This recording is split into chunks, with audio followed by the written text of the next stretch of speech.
Alba, provokative por e bukur në çdo hap, respekt dhe besim përfitore. Kur flas për Albën, nuk mund të mos mendoj sa shumë ndikim ka pasur tek unë gjatë gjithë eksperiencës së Big Brother. Ajo është provokative, kjo është e qartë. Herë të tjera duket sikur e bën me qëllim të nxjerrë jashtë vete, të testoj kufitë e tjerë banor, të shohë reagimet. Por kjo nuk e bën negativisht të keqe, përkundrazi, është pjesë e karakterit të saj, ajo që e bën unike. Në çdo situatë ku ndodhej një debat, një lojë, një tension, Alba dinte të hidhte atë gjallëri që bënte gjithçka më intense.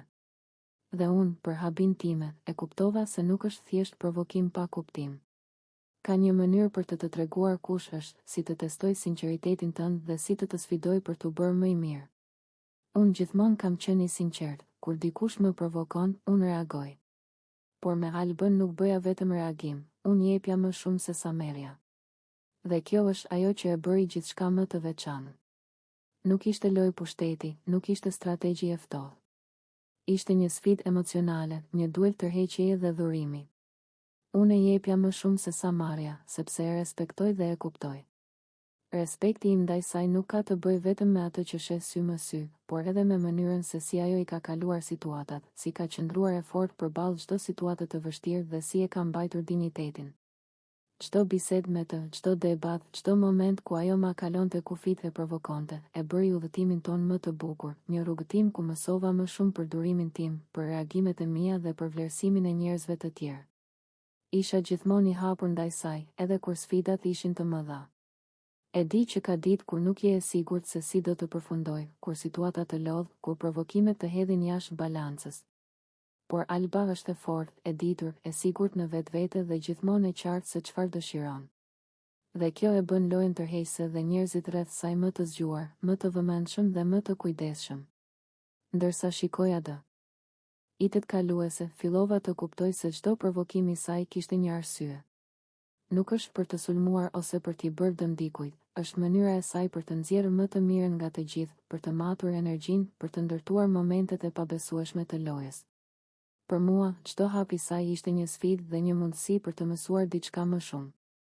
Në mendjen time, e respektoj si askush tjetër. Një udhëtim kaq i bukur nuk mund të ndodhë me çdo, duhen guxim, personalitet dhe energji që të bëjnë të ndihesh i gjallë.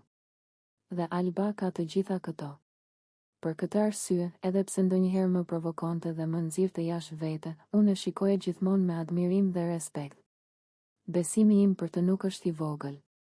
Besoj se ajo është më e mira, jo vetëm për lojën, por edhe për mënyrën se si e ka luajtur atë me sinqeritet dhe pasion. Në çdo hap, në çdo debat, në çdo sfidë, ajo ka treguar një forcë që nuk shihet tek të gjithë. Dhe për këtë arsye, shpresoj dhe besoj se do të dalë fituese. Imagjinoj moment. Me Albën është si në anijen e piratëve, stuhia dhe emocionet e papritura. Që nga momenti kur dola nga shtëpia e Big Brother, një pjesë e mendjes sime nuk u largua kurrë prej atij vendi. Por kur fillova të flas për Albën, gjithçka ndryshoi. Sepse ajo nuk është thjesht një banore, nuk është thjesht shoqe e lojës, ajo është si një anije në mes të detit të pafund, dhe ti nuk di nëse do të përplas valet apo do të çojë drejt diellit. Të jemi sinqert, me Albën është sikur je në një anije dhe të kapin dallgët nga një stuhi e madhe. Një stuhi që nuk e prisje, por që është pjesë e aventurës. Herë valë të fuqishme që të marrin frymën, herë që ta përplas fytyrën, por gjithmonë emocionuese. Ndonjëherë mendoj se po jetoj në film, si Pirati i Karaibeve, mes ujrave të turbullta, me rreziqe të fshehura dhe momente që të mbajnë në skajin e ulses. Ka momente kur gjithçka duket e qetë.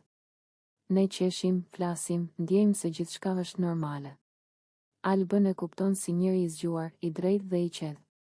Por pastaj, papritur, godet një valë që trondit gjithçka. Një debat, një keqkuptim, një emocione e papritur dhe ndihesh sikur po mbytesh. Por ajo nuk të lë. Në ato momente, e di se nuk je vetëm. Ajo është aty, duke të mbajtur fort në anijen e saj të çuditshme, duke të ndihmuar të ngrihesh. Eksitimi është gjithmonë prezent. Çdo hap, çdo fjalë, çdo veprim me Albën është si të ecësh mbi një litar mbi detin e trazuar. Nuk e di çfarë do ndodh pas sekondës tjetër, por di që do jetë ndryshe. Mund të qeshësh, mund të mërzitesh, mund të tronditesh, por çdo ndjesi është e fuqishme dhe e paharrueshme. Unë e vlerësoj këtë eksperiencë sepse nuk është e zakonshme të gjesh dikë që të përmban dhe të sfidon njëkohësisht. Ajo të mëson durimin, të mëson të besosh, të mëson të qëndrosh i fortë. Dhe me gjithë se stuhit janë të shumta, ka edhe ditë të bukura ku dielli depërton mbi ujërat e trazuara, ku buzëqeshja e saj të bën të ndihesh sikur je në port të qetë pas çdo aventure. Ajo nuk është vetëm një shok ose shoqë lojë, është një partner në një udhëtim që nganjëherë është emocionues, nganjëherë i rrezikshëm, por gjithmonë i paharrueshëm. Si piratët që kapen pas një thesari të fshehur, ti e ndjen këtë aventurë në çdo qelizë të trupit. Kur flas për Albën me njerëzit jashtë, shpesh e krahasoj këtë eksperiencë me një det të madh. Nuk mund ta parashikosh, nuk mund ta ndalosh valën, nuk mund të shmangësh stuhin. Por kur je aty, në anijen e saj, gjithçka duket e drejtë. Sepse ajo të bën të ndihesh i gjallë, i vëmendshëm, i përfshirë. Dhe kjo është gjëja më e bukur. Edhe pse ndonjëherë stuhit janë të forta dhe të lodhin, ndonjëherë valet të kapin pa pritmas, të gjithë momentet e kësaj anijeje të përbashkët kanë një kuptim. Ato të tregojnë se aventura më e madhe nuk është fitimi ose humbja, por ndarja e saj me dikë që e ndan botën tënde në mënyrë kaq të sinqertë dhe të fuqishme. Në fund, të qëndrosh me Albën është të pranosh se do të ketë stuhi, do të ketë dallgë, do të. Fjala e limit për Dolcen, bukuria e saj nuk është veç në fytyrë. Që nga dita kur dola nga shtëpia, më pyesin shpesh për shumë gjëra, për lojën, për gabimet e mia, për Albën, për gjithçka që mbeti pezull. Por kur më përmendet emri i Dolces, zëri më ndryshon vetvetiu. Sepse ajo nuk ishte thjesht një banore tjetër për mua, ishte njeriu që më tregoi se brenda atyre mureve mund të gjesh edhe qetësi, jo vetëm stuhi. Dolce është shumë femër e bukur, këtë e sheh kushdo që e takon. Por bukuria e saj e vërtet nuk është ajo që kap kamera. Është mënyra si flet me qetësi, si të dëgjon pa të ndërprer, si di të kuptoj edhe kur ti vet nuk e kupton veten. Në atë shtëpi ku nervat ngrihen shpejt, ku fjalët shpesh dalin pa filtr, ajo kishte një klasë që rrallë e kam parë. Nuk i kalonte limitet, nuk e përdorte zërin për të lënduar, nuk luante me ndjenjat e askujt. Për mua kjo vlente më shumë se çdo strategji. E kam thënë edhe kur isha brenda, e vlerësoj shumë Dolcen. Jo si figur loje, por si njeri. Ajo dinte të më qetësonte kur isha i acaruar, të më thoshte prit pak, mendoj edhe një herë. Shpesh nuk e dëgjoja, dhe sot jashtë e kuptoj sa shumë të drejtë kishte. Kur e shoh tani nga ekrani, më duket edhe më e fortë. Ka mbetur e njëjta, e qetë, e matur, me atë buzëqeshjen e lehtë që nuk bën shurm. Nuk u shndërrua nga loja, nuk e humbi veten për vota. Kjo më bën ta respektoj edhe më tepër. Do t'i dërgoja shumë puthje po ta kisha përballë. Jo puthje spektakli, por puthje mirënjohjeje për çdo moment njerëzor që më dhuroi aty brenda. Sepse në mesin e gjithë atij kaosi, ajo ishte një vend i sigurt. Shpesh më pyesin, a të mungon? Po, më mungon biseda me të në obor, mënyra si pinte kafen ngadalë, si më thoshte mos u nxeh kot, lim. Më mungon sinqeriteti i saj që nuk kërkonte asgjë mbrapsht. Unë e di që rrugëtimi i saj nuk ka qenë i lehtë. Ka kaluar keqkuptime, fjalë, paragjykime. Por ajo nuk u ul në nivelin e askujt. Kjo është fitore më e madhe se çdo çmim. Sot nga jashtë. Dua t'i them diçka të thjeshtë. Mirë se të vish në finale, Dolce. E meriton të jesh aty. Jo sepse je e bukur, por sepse je e drejtë. Sepse nuk i shkele kufit e askujt për të ecur përpara. Sepse mbete vetvetja kur ishte më e vështira gjë për t'u bërë. Nëse një ditë do të takohemi jashtë, dua t'ia them në sy këto fjalë. Ti them faleminderit për durimin që pati me mua, për respektin që ma dha edhe kur unë nuk e meritoja plotësisht. Shumë njerëz mendojnë se në Big Brother krijohen vetëm intriga. Unë them se ndonjëherë krijohen edhe lidhje njerëzore që vlen. Dolce ishte një prej tyre. Kur të hyj në finale, dua ta shoh me kokën lart. Dua që publiku ta shohë atë që kam parë unë, një vajzë me klasë, me zemër të mirë, që nuk e ngatëroi kurrë lojën me dinjitetin. I dërgoj nga larg shumë puthje dhe shumë respekt. Dhe mbi të gjitha i dërgoj një urim të sinqertë. Ec përpara deri në fund. Finalja të pret dhe ti i shkon shumë asaj dere. Fjala e limit për Dolcen, bukuria e saj nuk është veç në fytyrë. që nga dita kur dola nga shtëpia më pyesin shpesh për shumë gjëra, për lojën, për gabimet e mia, për Albën, për gjithçka që mbeti pezull. Por kur më përmendet emri i Dolces, zëri më ndryshon vetvetiu. Sepse ajo nuk ishte thjesht një banore tjetër për mua, ishte njeriu që më tregoi se brenda atyre mureve mund të gjesh edhe qetësi, jo vetëm stuj. Dolce është shumë femër e bukur, këtë e sheh kushdo që e takon. Por bukuria e saj e vërtet nuk është ajo që kap kamera. Është mënyra si flet me qetësi, si të dëgjon pa të ndërprer, si di të kuptoj edhe kur ti vet nuk e kupton veten. Në atë shtëpi ku nervat ngrihen shpejt, ku fjalët shpesh dalin pa filtr, ajo kishte një klas që rrallë e kam parë. Nuk i kalonte limitet, nuk e përdorte zërin për të lënduar, nuk luante me ndjenjat e askujt. Për mua kjo vlente më shumë se çdo strategji. E kam thënë edhe kur isha brenda, e vlerësoj shumë Dolcen. Jo si figur loje, por si njeri. Ajo dinte të më qetësonte kur isha i acaruar, të më thoshte prit pak, mendoj edhe një herë. Shpesh nuk e dëgjoja, dhe sot jashtë e kuptoj sa shumë të drejtë kishte. Kur e shoh tani nga ekrani, më duket edhe më e fortë. Ka mbetur e njëjta, e qetë, e matur, me atë buzëqeshjen e lehtë që nuk bën shurm. Nuk u shndërrua nga loja, nuk e humbi veten për vota. Kjo më bën ta respektoj edhe më tepër. Do t'i dërgoja shumë puthje po ta kisha përballë. Jo puthje spektakli, por puthje mirënjohjeje për çdo moment njerëzor që më dhuroi aty brenda. Sepse në mesin e gjithë atij kaosi, ajo ishte një vend i sigurt. Shpesh më pyesin, a të mungon? Po, më mungon biseda me të në obor, mënyra si pinte kafen ngadalë, si më thoshte mos u nxeh kot, lim. Më mungon sinqeriteti i saj që nuk kërkonte asgjë mbrapsht. Unë e di që rrugëtimi i saj nuk ka qenë i lehtë. Ka kaluar keqkuptime, fjalë, paragjykime. Por ajo nuk u ul në nivelin e askujt. Kjo është fitore më e madhe se çdo çmim. Sot nga jashtë. Dua t'i them diçka të thjeshtë. Mirë se të vish në finale, Dolce. E meriton të jesh aty. Jo sepse je e bukur, por sepse je e drejtë. Sepse nuk i shkele kufit e askujt për të ecur përpara. Sepse mbete vetvetja kur ishte më e vështira gjë për t'u bërë. Nëse një ditë do të takohemi jashtë, dua t'ia them në sy këto fjalë. T'i them faleminderit për durimin që pati me mua, për respektin që ma dha edhe kur unë nuk e meritoja plotësisht. Shumë njerëz mendojnë se në Big Brother krijohen vetëm intriga. Unë them se ndonjëherë krijohen edhe lidhje njerëzore që vlen. Dolce ishte një prej tyre. Kur të hyj në finale, dua ta shoh me kokën lart. Dua që publiku ta shohë atë që kam parë unë, një vajzë me klasë, me zemër të mirë, që nuk e ngatëroi kur lojën me dinjitetin. I dërgoj nga larg shumë puthje dhe shumë respekt.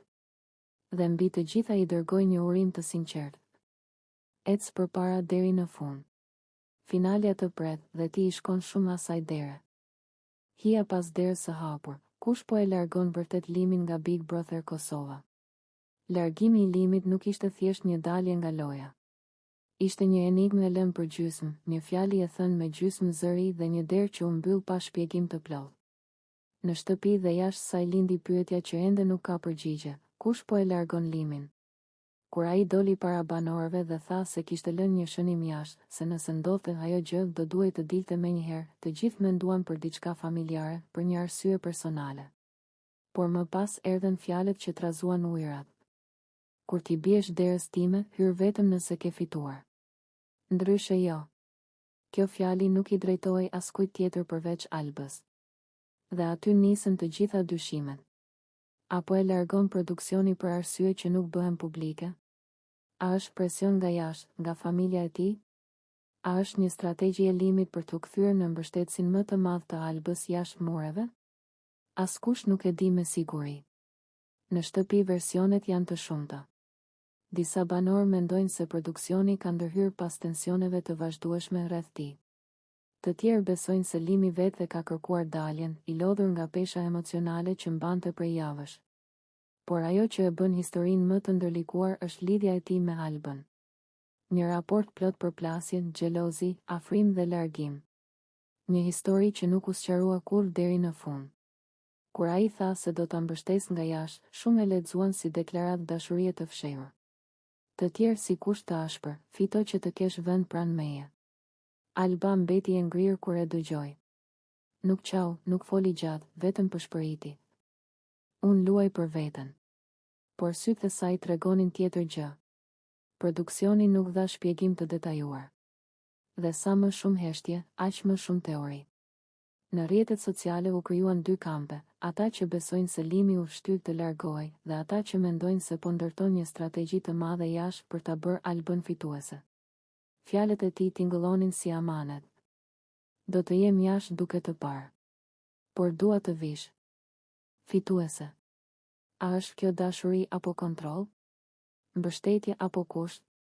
Disa banorë e komentuan hapur. Lëndrimi tha se Limi po bën lojë edhe nga jashtë. Benita mendon se pas largimit fshihet një hall real që nuk lidhet me formatin. Hygerta tha se e vërteta do dal vonë.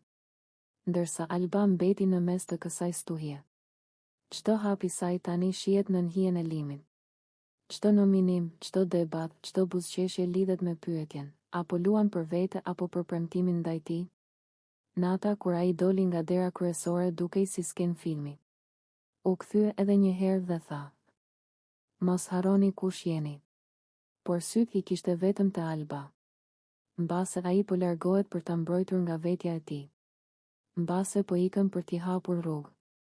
Ose mbase po ndërton kapitullin e dytë të historisë jashtë kamerave.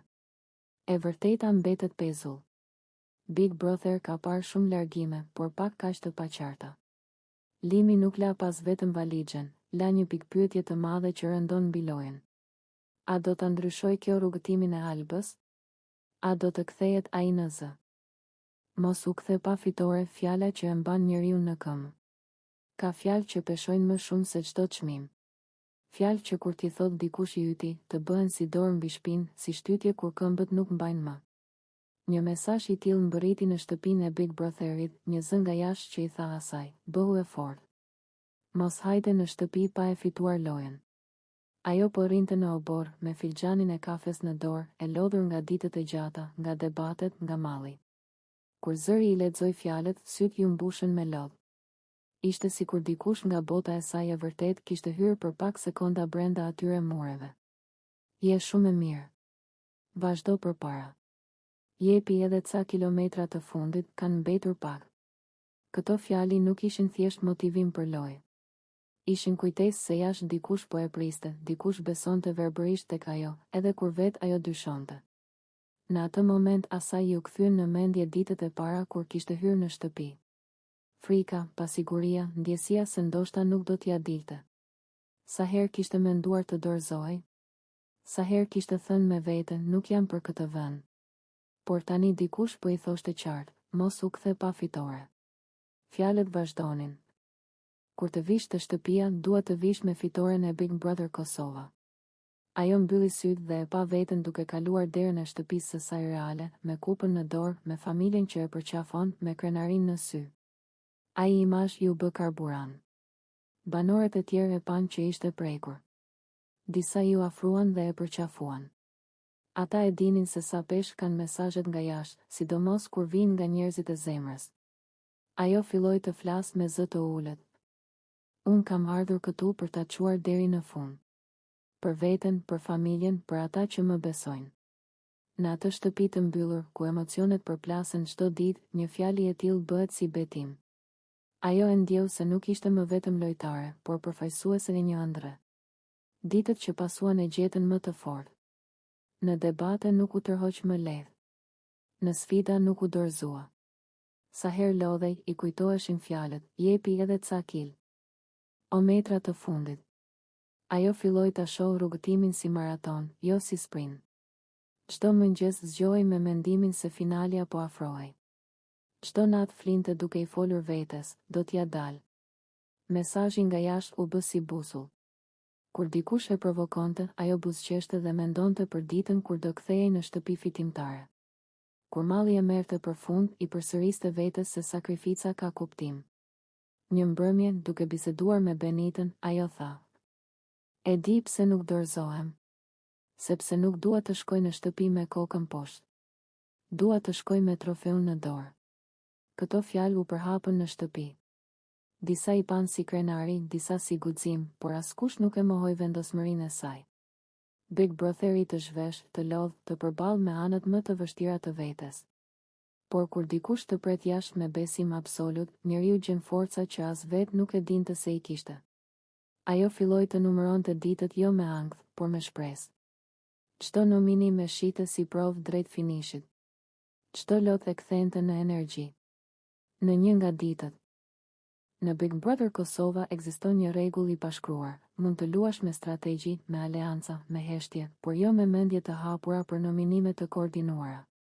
Ajo mbrëmje tregoi se kufiri mes lojës dhe shkeljes është më i hollë se fija e flokut.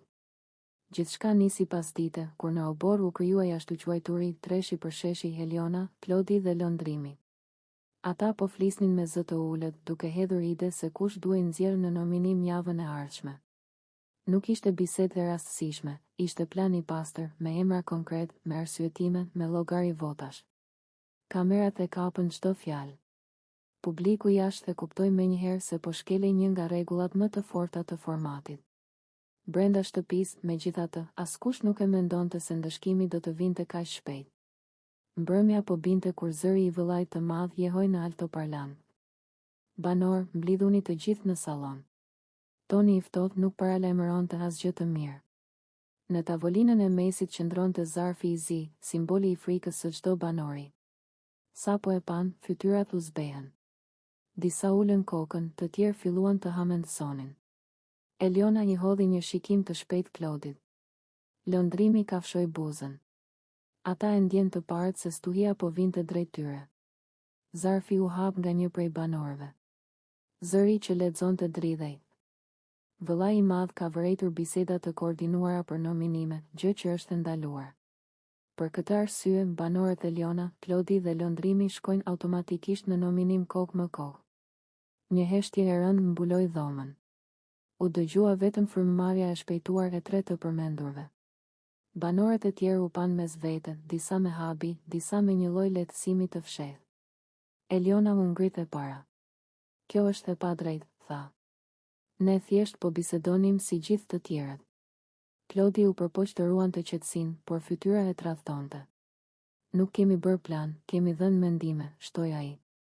Lëndrimi, zakonisht më i zëshmi, mbeti i heshtur. E dinte se fjalët e tyre ishin më shumë se mendime. Ishin llogari të pastra loje. Reagimet nis. Në menjëherë. Disa banorë përkrahën vendimin duke thënë se rregulli është rregull. Të tjerë e panë si mas të ashpër. Diskutimet u ndezën. Po të gjithë flasim për nominime, tha njëra nga vajzat. Po jo me marrëveshje të hapur, ja ktheu një tjetër. Treshi u izolua emocionalisht brenda pak minutash. Aleancat e djeshme u bën të paqarta. Secili filloi të mendonte për lëkurën e vet. Eliona u mbyll në dhomën e gjumit dhe qau në heshtje. Ajo e kishte frikë daljen, e kishte frikë mënyrën si do ta gjykonte publiku.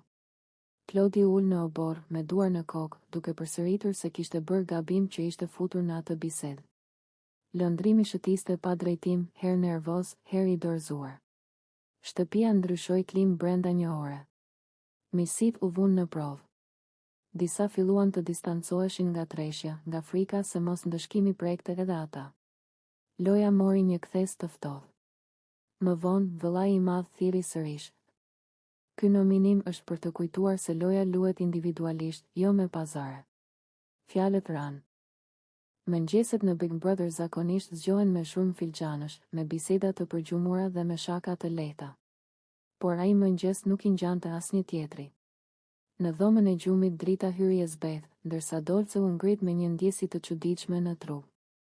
Barku i dhemte, koka i sillej dhe një valë e papritur të përzirash e detyroi të vraponte drejt banjos. Askush nuk e vuri re në fillim. Vetëm Hygerta, që po rregullonte flokët para pasqyrës, dëgjoi zhurmën e derës dhe e pa Dolcen të zbeth si letër. Pas pak erdhi edhe Limi, ende me sytë gjysmë të mbyllur nga gjumi. Çfarë ke? E pyeti ai me një zë ku përzihej përkujdesja dhe frika. Dolce lau fytyrën me ujë të ftohtë, mori frym thellë dhe i pa të dy në sy. Heshti disa sekonda, sikur po kërkonte guximin për ta thënë me zë mendimin që po e torturonte. Më duket se kam ngelur 7 zën. Fjala ra sigur në dysheme. Hygerta hapi sytë dhe habitur, ndërsa Limi u mbështet pas morit, sikur dikush t'i kishte hequr forcën nga këmbët. Çfarë po thua, Dolce, belbëzoi ai. Ajo ngriti supet. Nuk e di, kam ditë që nuk jam mirë. Të vjella, dhimbje barku dhe kam një ndjesi që se kam pasur kurrë. Në atë banjo të vogël u krijua një botë më vete. Jashtë vazhdonte rutina e shtëpisë, por brenda 3 njerëz po përballeshin me një lajm që mund t'ua ndryshonte jetën. Limi u ul në cep të vaskës. Fytyra i humbi ngjyrën. Në kokë i kaluan 1000 mendime njëherësh: kamerat, familja jashtë, Alba, publiku, përgjegjësia e madhe e një fëmije. Mos ta marr vesh Alba, tha instinktivisht. Do bëhet dramë e madhe. Hygerta e pa me qortim. Kjo nuk është çështje drame, por jete, ja ktheu ajo.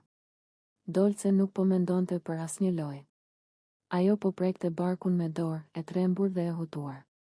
Në mendje i vinin imazhet të nënës së saj, të jetës jashtë, të ëndrave që nuk e kishin përfshirë kurrë këtë skenar. Unë s'jam gati, pëshpëriti. Po nëse është e vërtet?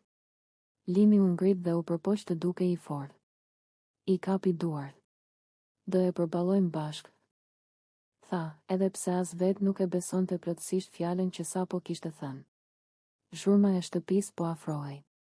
Banorët po zgjoheshin, dikush thërriste për kafe, dikush qeshte me zë të lartë. Brenda banjos, megjithatë, koha kishte ndaluar. Dolce filloi të qante në heshtje. Kam frikë, Lim. Frikë nga çdo gjë. Ai e përqafoi, ndërsa Hygerta qëndronte si dëshmitare e një sekreti të rëndë. Ajo u bëura e para e arsyes, u foli për test, për mjek, për qetësi, për faktin se asgjë nuk vendoset me panik. Por fjala shtatzën tashmë kishte dalë dhe nuk kthehej më pas.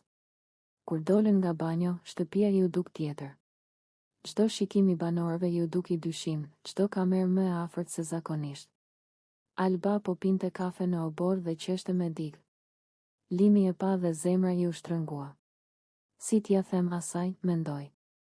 Dolce u ul në divan, e heshtur.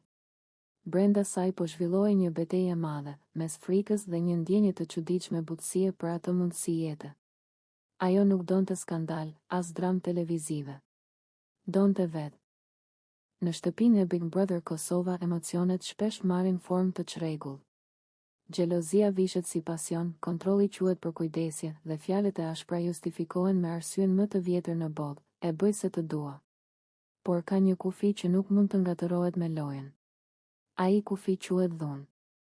Ngjarja mes Limit dhe Dolces e kaloi pikërisht këtë kufi. Një zgjim i ashpër, fyerje, përpjekje për ta justifikuar agresionin me shprehje të vjetra popullore, me idenë se kush të shane të lëndon, të do më shumë.